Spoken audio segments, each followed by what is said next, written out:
Mateus capítulo 20, todos acharam?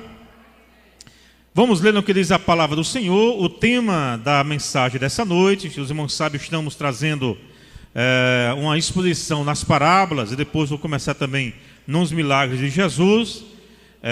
E cada vez que eu paro para meditar, para refletir, para pesquisar, para ler, para orar sobre as parábolas, cada vez mais, irmãos, eu confesso, eu tenho aprendido com aquilo que as parábolas têm para ensinar.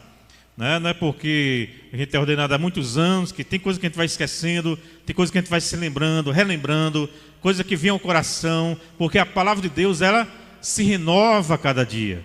A gente dá vários estudos, palestras e tal, e parar para pensar nas parábolas, para mim tem sido muito gratificante, tenho me alegrado bastante, horas e horas que eu passo na semana pesquisando, lendo, vendo os detalhes e tudo mais, para poder pregar da melhor forma possível, para ensinar da melhor forma possível. Pode ter certeza que antes da parábola falar para o coração de vocês, ela já falou grandemente para o meu coração. Então, aquilo que a gente transmite é o que a gente já ouviu. Então, a parábola de hoje também é uma parábola especial do Senhor, como todas são, mas tem umas que falam mais profundamente, outras falam nem tanto, mas a gente sempre aprende algo da palavra de Deus. É isso que a gente tem observado, reestudando as parábolas. Portanto, eu quero convidá-lo a acompanhar conosco aqui a leitura de Mateus capítulo 20, que fala sobre a parábola dos trabalhadores na vinha. Mas eu quis colocar um tema, e o tema que eu coloquei foi: Deus faz o que quer. Simples assim. Qual é o tema de hoje? A direção tem Mimuco falando sobre soberania, a auxiliadora falando sobre soberania. Soberania, irmãos, quer dizer simplesmente isso: Deus faz o que Ele quer. Deus faz o que Ele quer.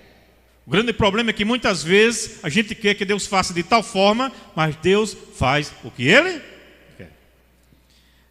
Mateus capítulo 20 começa dizendo assim, preste bastante atenção, se você puder. Porque o reino dos céus é semelhante a um dono de casa, outra versão diz, a um dono de uma propriedade, que saiu de madrugada para assalariar trabalhadores para a sua vinha.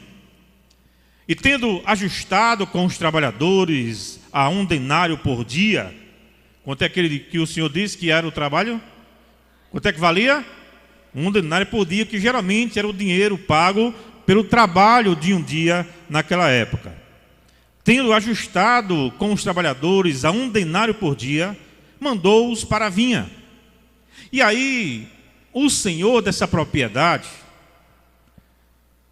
na terceira hora do dia, que para nós aqui é 9 horas da manhã, ele saiu de madrugada, juntou um pouco, mandou ir para a vinha, ajustou todo mundo. Olha, é 1 denário a hora, está combinado? Combinado, está contratado.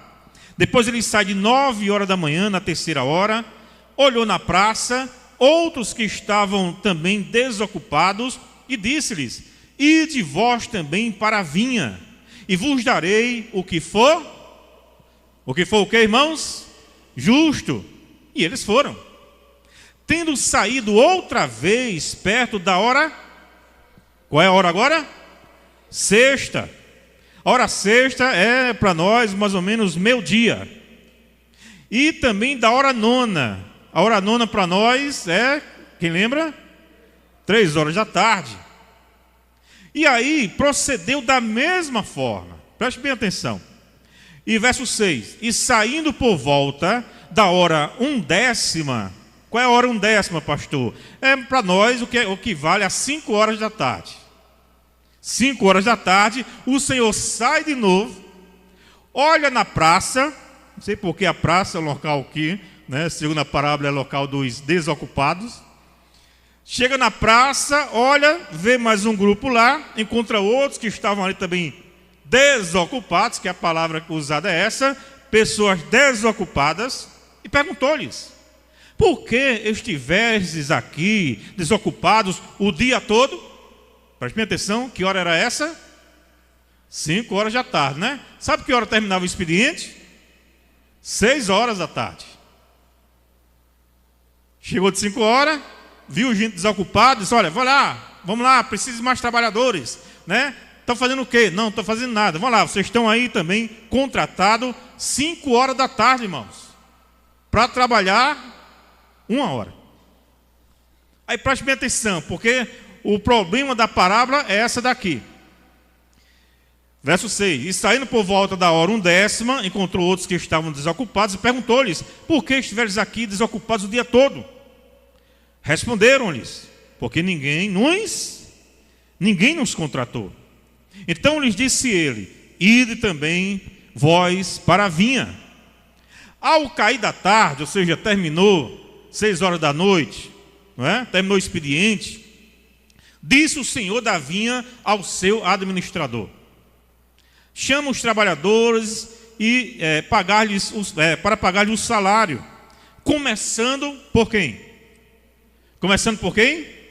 Pelos últimos, indo até os primeiros. Então começou a pagar aquele que começou a trabalhar de 5 horas. Vou pagar primeiro esses, para depois chegar naqueles que chegaram logo cedo de manhã. Aí preste bem atenção, irmãos. A sabedoria de Jesus, ela é maravilhosa, ela é fantástica. Quando a gente olha assim, como o nosso Cristo é maravilhoso, para ensinar coisas maravilhosas com histórias tão simples. Vamos lá, vamos entender agora. Continuando, verso 9: vindo os da hora 1/10, quem é que chegou primeiro? Os trabalhadores que começaram a trabalhar que hora? 5 horas da tarde. Chegou os camaradas que trabalharam 5 horas da tarde, que trabalharam até as 6, recebeu cada um deles quanto? 1 denário. Aí você fica olhando assim, e isso parece ser injusto. Como é que alguém é contratado para trabalhar o dia inteiro e é contratado para receber 1 denário, aí chega um camarada para trabalhar 1 hora, aí o Senhor diz: dê 1 denário a ele. E aí começa, né? Começa a confusão. Preste bem atenção. Verso 10: ao chegarem os primeiros, pensaram que receberia mais. Ou seja, imagina a cena, irmãos. O trabalhador está lá, né?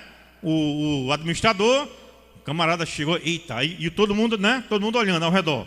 Olha, os camaradas que chegou 5 horas, só trabalhou 1 hora, ganharam 1 denário. Aí aqueles que chegaram logo cedo pensaram o quê? Vou ganhar mais.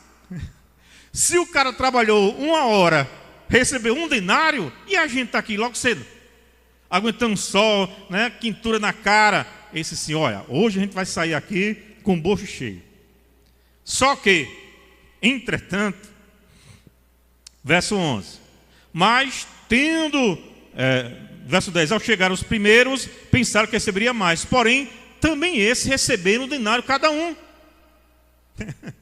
Não é interessante isso?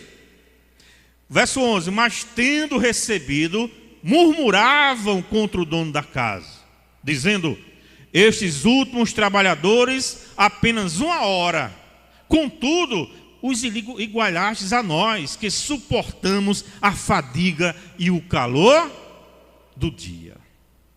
Não parece ser uma coisa justa, né? Senhor, isso é injusto. A gente está aqui o dia inteiro, num sol quente, né, colhendo as uvas. Aí o Senhor chama esses camaradas, passa 1 hora aqui, e o Senhor dá 1 denário a eles? Agora preste bem atenção, irmão. Verso 13: mas o proprietário respondendo disse a um deles: amigo, não te faço injustiça. Não combinaste comigo 1 denário?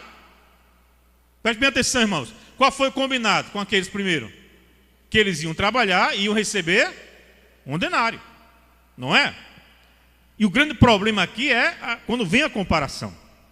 Verso 14: toma o que é teu e vai-te, pois quero dar a este último tanto quanto a ti. Verso 15: porventura não me é lícito fazer o que quero do que é meu? Essa é a palavra, irmãos, do dono da vinha. Ele está dizendo: porventura eu sou o dono da vinha, eu sou o dono do dinheiro. Será que eu não posso fazer o que quero com o que eu tenho? Quem é você para querer, né, me confrontar? Eu sou o dono da vinha, eu faço o que quero do que é meu. Aí veja bem o que diz a outra frase, que na nossa versão é um pouquinho complicada. Diz assim, como é que diz na nossa versão? Lê aí, para passar o sono de vocês. Já estou vendo as pessoas abrindo a boca.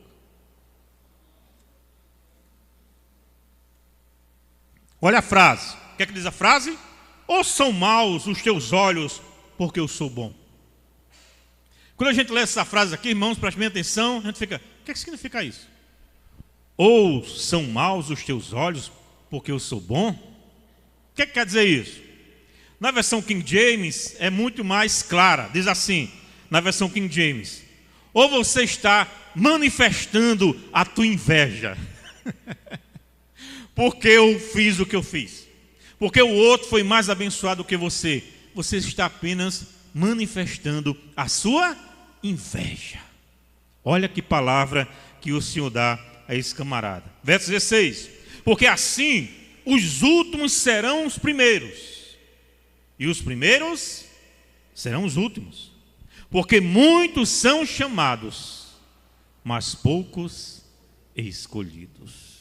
Diga amém. Louvado seja o nome do Senhor, irmãos, por essa maravilhosa palavra do Senhor.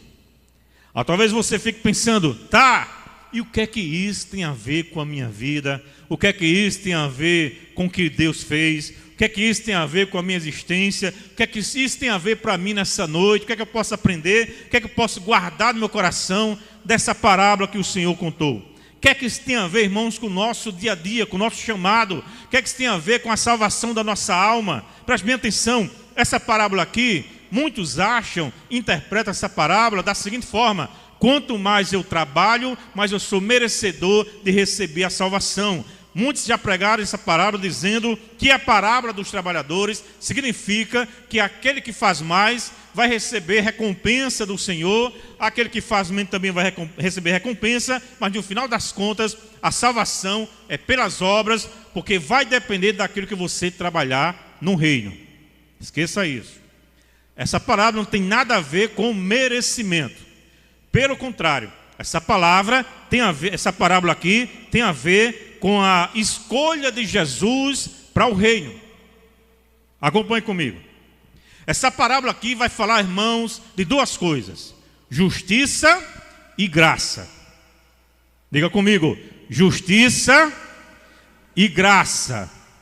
Essa é a interpretação correta desta parábola. Por quê? Acompanhe. Porque essa parábola, irmãos, está respondendo um questionamento dos discípulos. Abra de novo aí, no capítulo 19, e veja o que diz o verso 27. Capítulo anterior, verso 27. Olha o que diz. Só virar a página. Diz assim: então lhe falou Pedro: eis que nós tudo deixamos e te seguimos, que será, pois, de nós? Essa é a pergunta de Pedro com relação ao reino.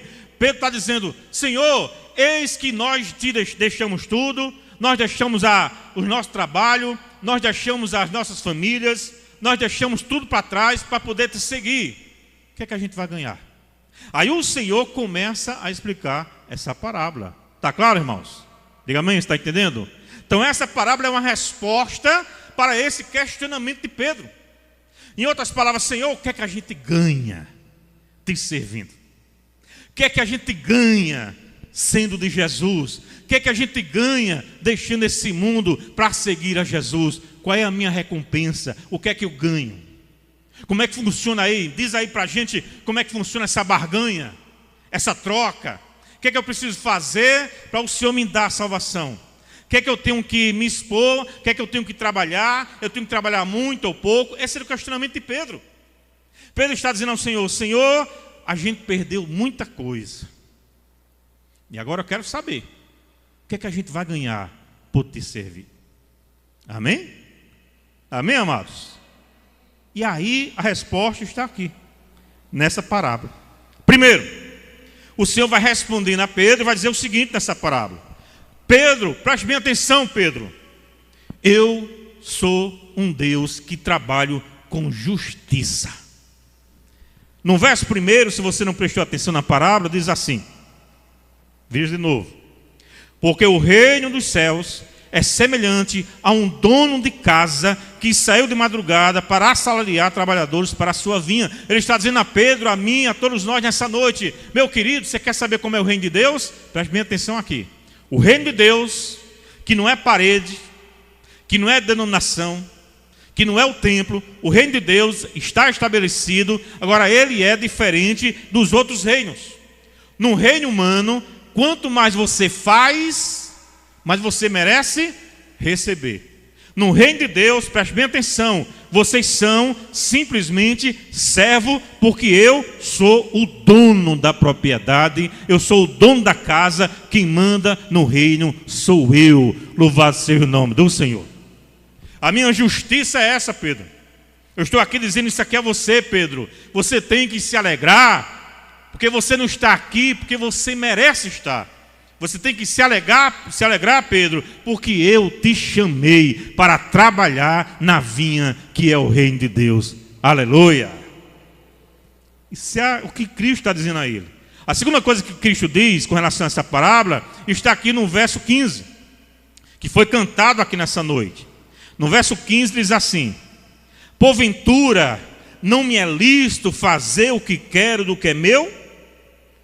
Ou você manifesta a sua inveja, porque eu trato com o outro como não tratei com você? O que é que o Senhor está dizendo aqui? Pedro, entenda a segunda coisa: eu sou um Deus justo. E a segunda coisa, eu sou um Deus soberano. Eu sou o Senhor da vinha, e não cabe aos trabalhadores me questionar.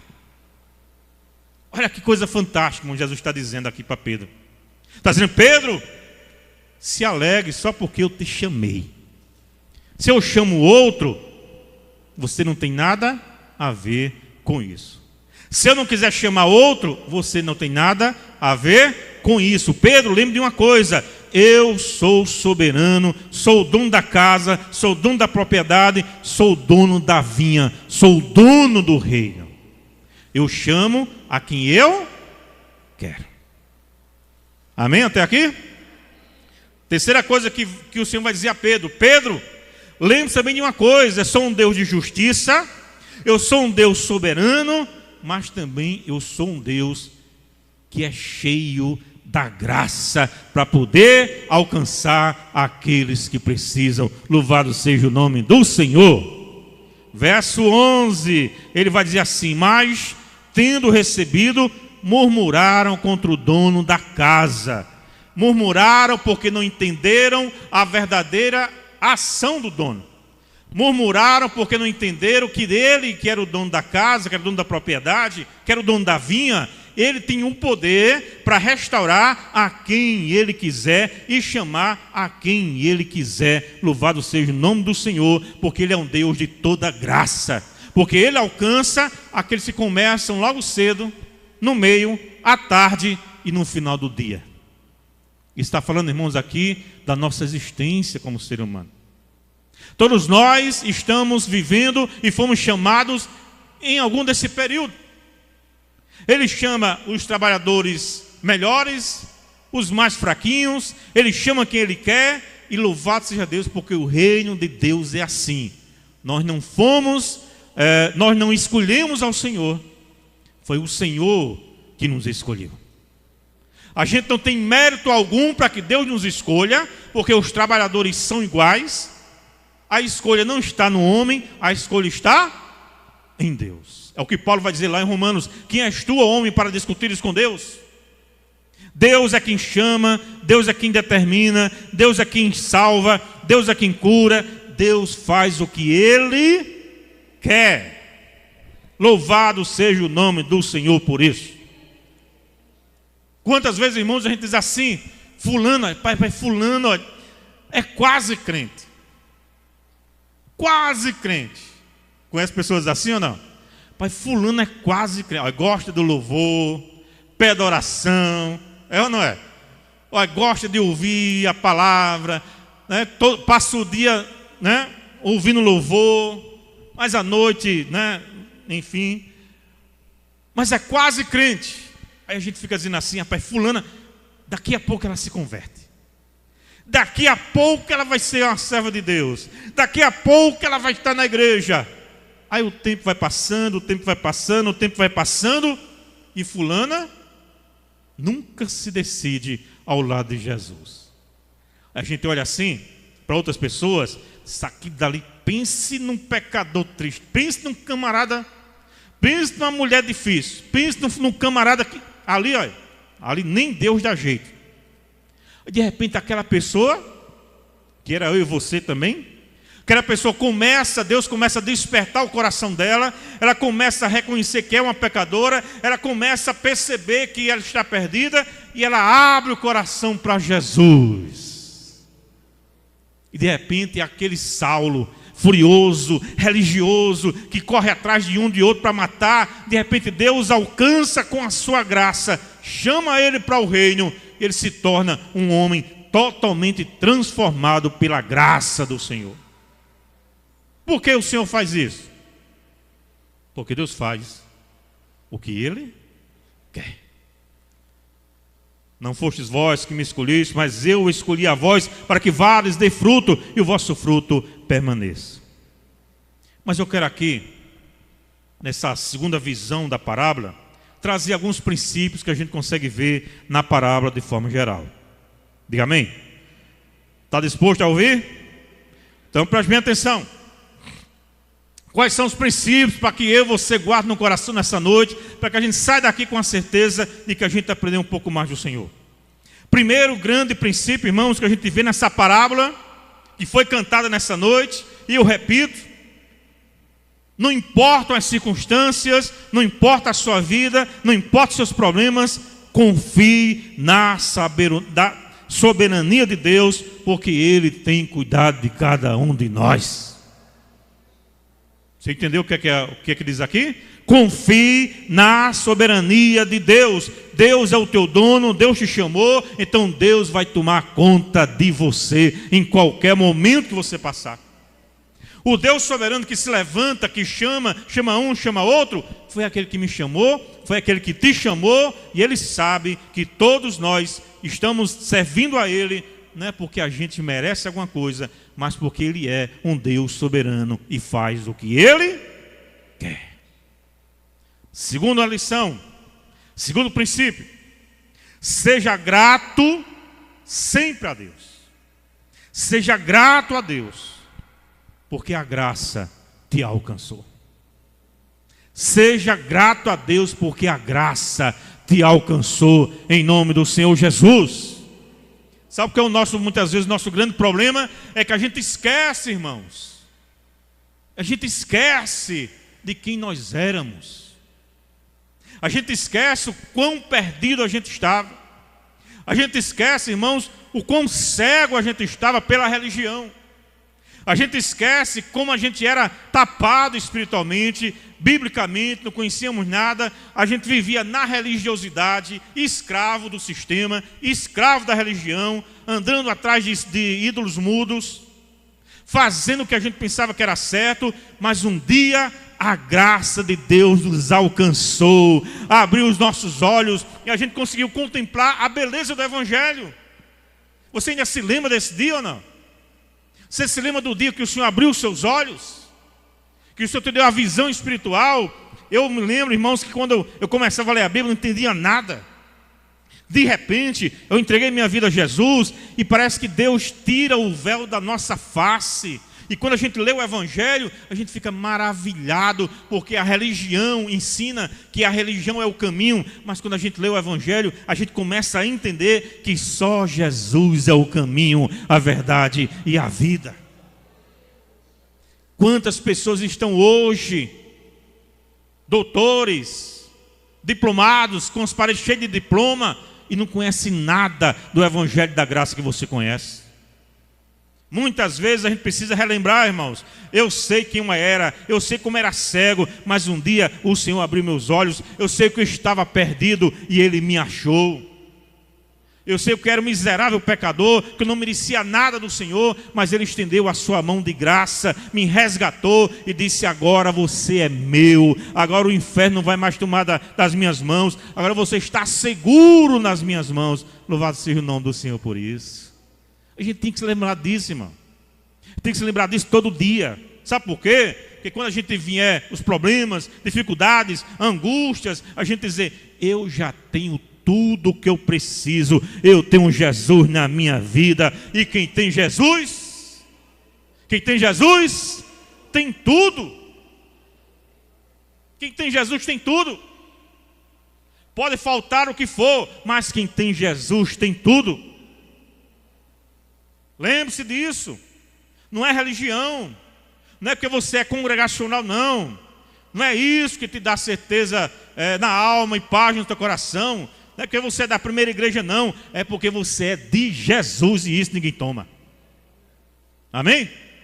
Isso ninguém toma. Eu sou de Jesus. O sangue dá na canela, mas Jesus está comigo, segurando na minha mão e dizendo: não temas, eu estou contigo, não te espantes, porque eu ainda sou teu Deus. Você é grato porque a graça te alcançou? Você é grato porque você não é mais religioso cego? Terceira lição do texto: seja também humilde e não seja invejoso. O texto aqui diz muito claramente, verso 15: aqueles trabalhadores começaram a olhar o Senhor distribuindo dinheiro, começaram a ter inveja daqueles que trabalharam pouco, receberam a mesma coisa. O Senhor diz para mim e para você nessa noite: seja humilde, porque você não escolheu ser trabalhador, o dono foi que escolheu ter você como seu trabalhador. Seja humilde, reconheça que não foi a sua qualidade, foi a bondade do nosso Senhor que nos chamou. Reconheça, irmãos, em nome de Jesus. Seja humilde. Não deixe nenhuma raiz de orgulho enche o seu coração, porque tem gente que parece que não entendeu, tem gente que parece que não compreende que ele não é nada, que ele é pó, que ele é cinza, que ele é pecador, que ele é fraco, que ele não é essas coisas todas, ele não é a última bolacha do pacote, ele não é o especial da igreja. Ele não é aquele camarada que se ele não vier, Deus não opera. Ele não é aquele cantor que se ele não vier, o louvor não é o mesmo. Não, nós somos nada. Quem é grande em nosso meio é Jesus de Nazaré. É o dono da vinha, é o dono da propriedade. Ele é que é o Todo-Poderoso. Nós somos meros trabalhadores, irmãos. A gente tem que todo dia levantar a mão para o céu e dizer: Senhor, muito obrigado, que eu podia estar na praça da vida, da angústia. Eu podia estar na praça da solidão. Eu podia estar na praça da religiosidade. Mas o Senhor foi me buscar lá no meio da praça, onde só tinha gente vagabunda, onde só tinha gente perdida. O Senhor foi lá. Porque o Senhor é um Deus de amor, um Deus de graça, um Deus de misericórdia e um Deus de perdão. E lá na praça o Senhor me chamou. E nós estamos aqui, irmãos, sabe por quê? Porque o Senhor é bondoso, maravilhoso, compassivo, misericordioso, longânimo. Graças a Deus por isso. Porque se não fosse o Senhor, a gente estava ainda perdido nas praças dessa cidade. Amém? Será que isso não alegra o seu coração? O quarto princípio.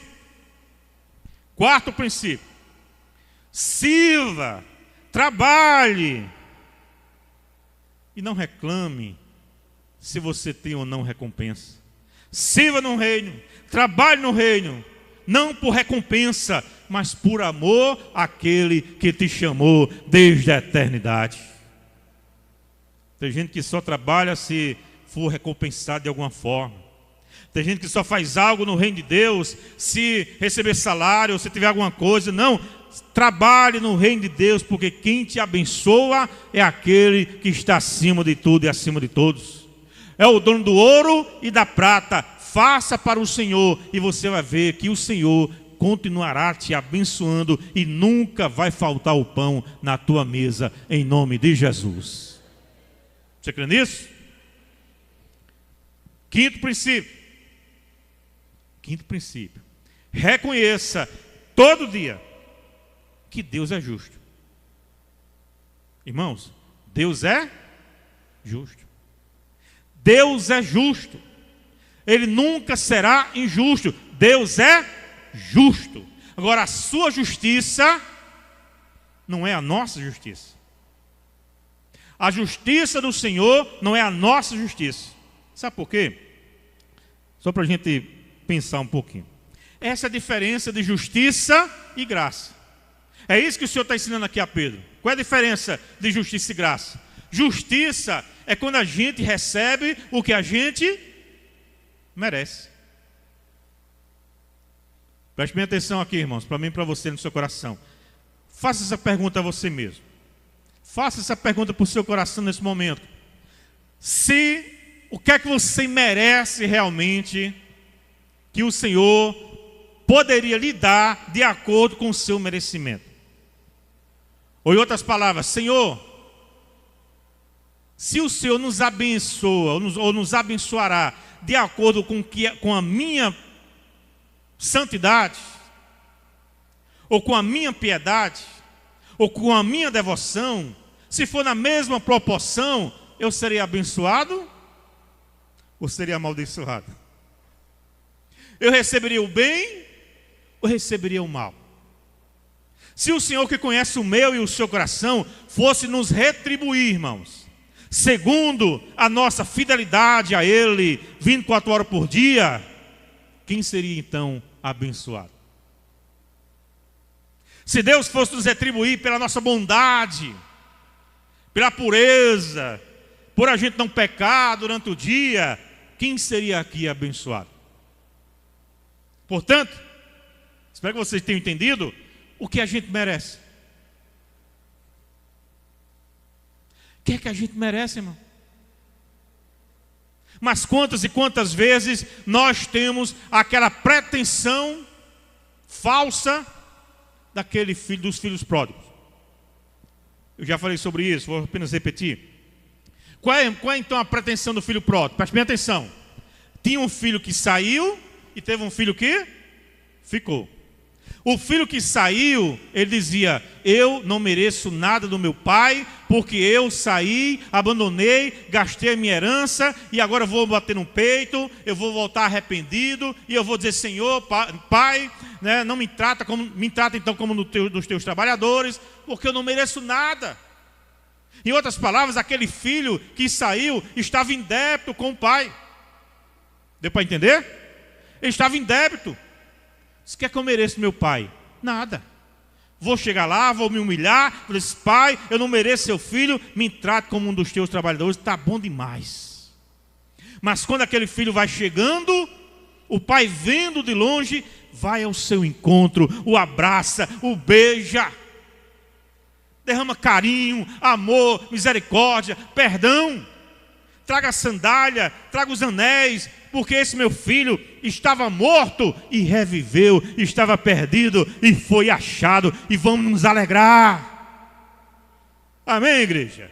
Vamos nos alegrar, porque a gente estava assim também, perdido e fomos achados.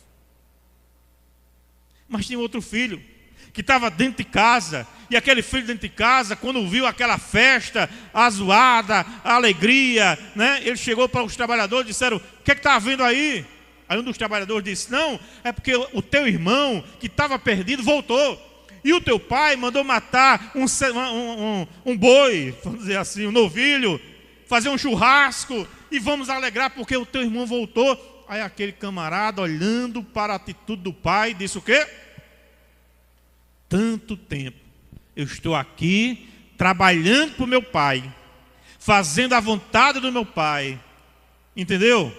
Fazendo tudo, e o meu pai nunca me deu um novilho para eu festejar com meus amigos. Em outras palavras, preste bem atenção, aquele filho que ficou dentro de casa estava dizendo ao pai: pai, eu tenho um crédito, eu mereço. Se eu sou teu filho obediente, então se eu sou teu filho obediente, eu mereço. Entenda agora, irmãos? Em outras palavras, quem saiu pensava que estava em débito, e quem ficou dentro de casa pensava que tinha crédito.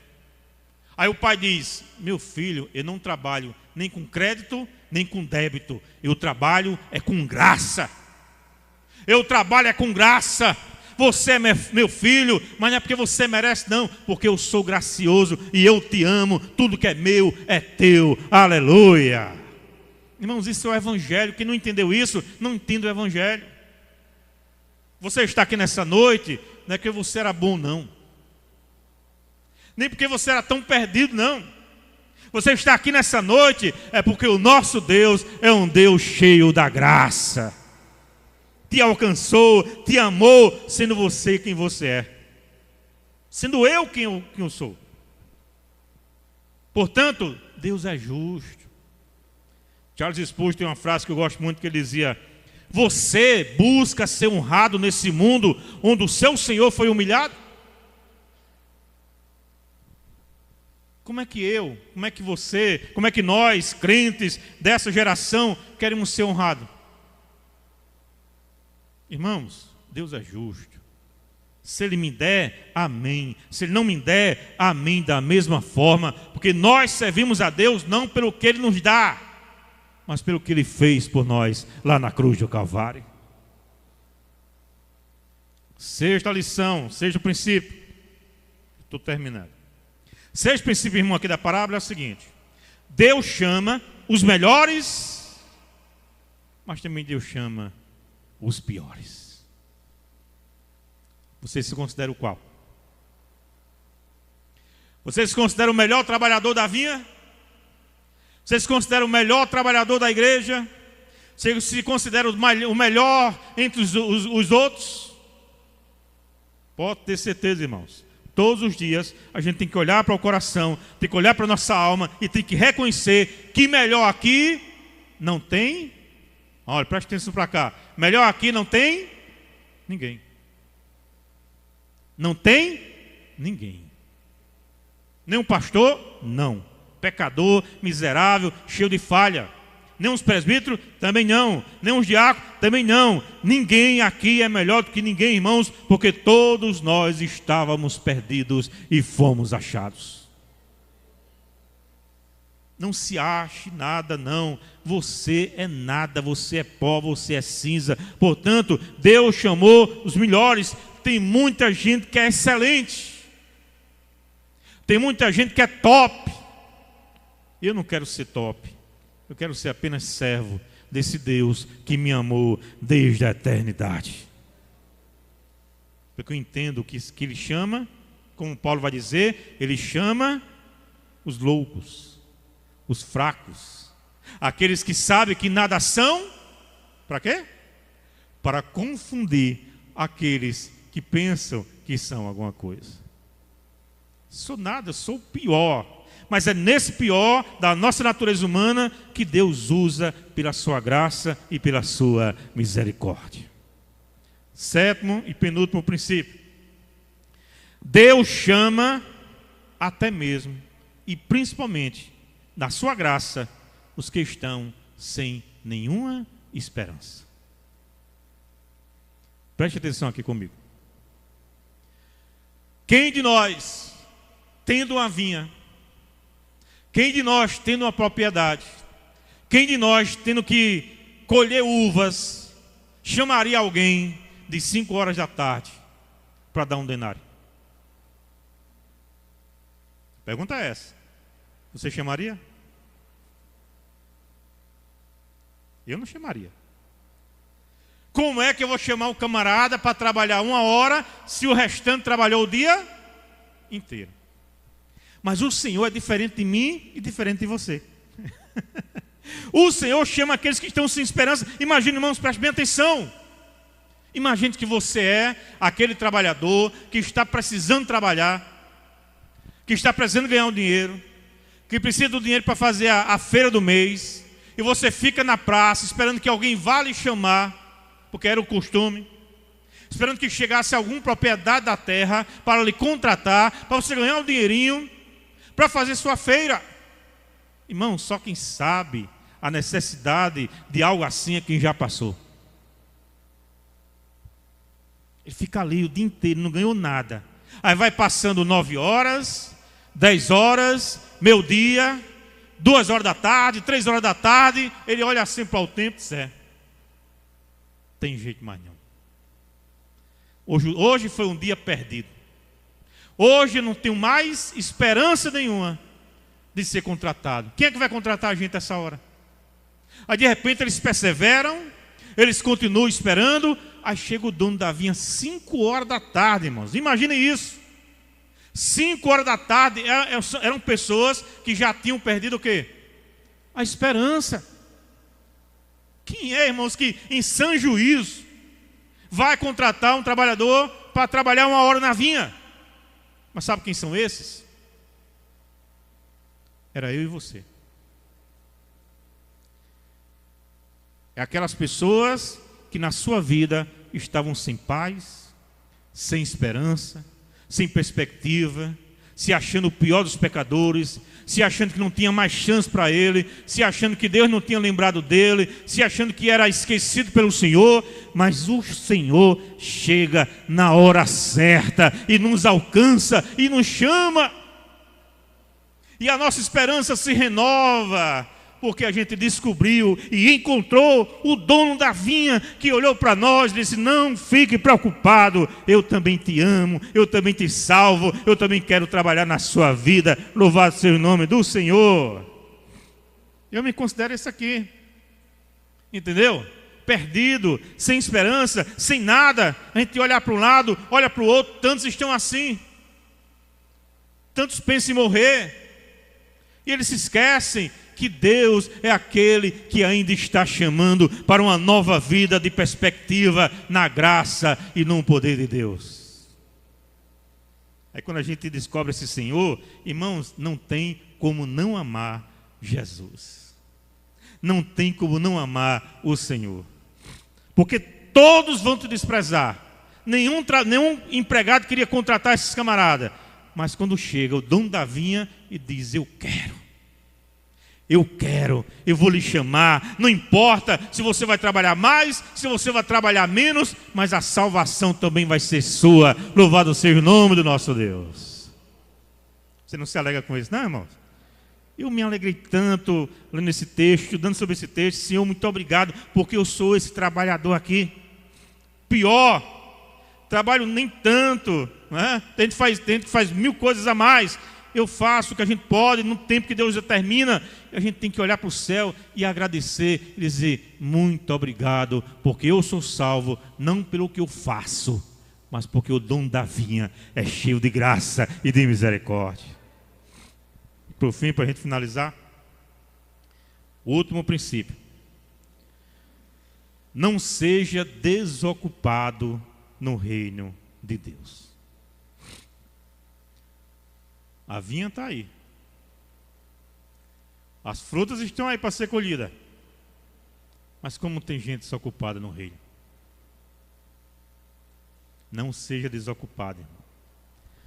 Desocupado aqui significa, no grego é argós, significa a pessoa que é inativa, a pessoa que é ociosa, a pessoa que é improdutiva no reino. E eu termino dizendo isso: o serviço existe, mas Jesus já dizia naquela época: os trabalhadores ainda são poucos. O que o Senhor requer de você e de mim é disposição. Não, tem gente que espera o pastor chamar. Não espere. Coloque-se diante de Deus. Coloque seu coração diante do Senhor. Diga: Senhor, o que é que eu posso fazer nessa vinha?